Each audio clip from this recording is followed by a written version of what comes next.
মেয়ে মানুষের একটা বয়স থাকে, সে হোক সংসারী বা যাই হোক, এসব কুকারিজ দেখলে তাদের কিনতে হবেই, এটা মাস্ট বি। তো আসসালামু আলাইকুম ভিউয়ার, সবাই কেমন আছেন?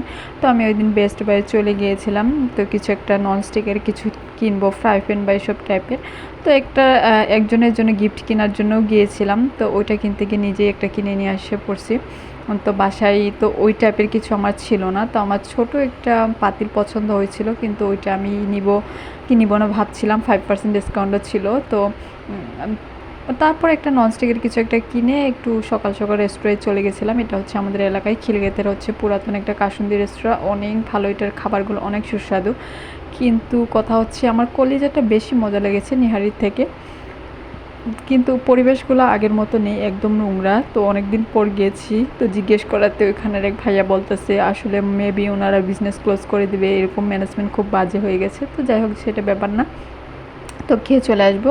তো নিহারি নিয়েছি, ভাবছি নিহারিতে অনেক পুষ্টি, কিন্তু কথা হচ্ছে মানে কোনো লস ছাড়া কিছুই না। তো গরুর মাংস ছিল, আমি ঠিক সেটা শুনি নাই, তো সেটা শুনলে ওই মেনুটাই আমি নিতাম। তো ব্যাগের মধ্যে করে কী নিয়ে আসছি দেখেন আপুরা, বন্ধুরা, ভাইয়ারা, যাই বলি না কেন, আমার অডিয়েন্সরা।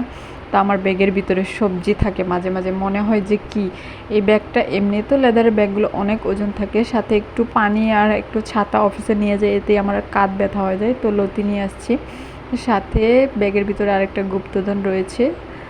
তো রসুন নিয়ে আসছিলাম, তো রসুনের অনেক দাম, তো লতি নিয়ে আসছি কারণ হচ্ছে চিংড়ি মাছ খাওয়া হয় না, চিংড়ি মাছ আবার ছোটো হরনা চিংড়ি বাসায় নিয়ে আসছি এর জন্য। তো একটু লতি দিয়ে রান্না করলে ভালো হয়। তো এটার ভিডিও অবশ্যই আপনাদেরকে শেয়ার করব। তো সে পর্যন্ত ভালো থাকবেন, আগামী ভিডিওগুলোতে আবার দেখা হবে।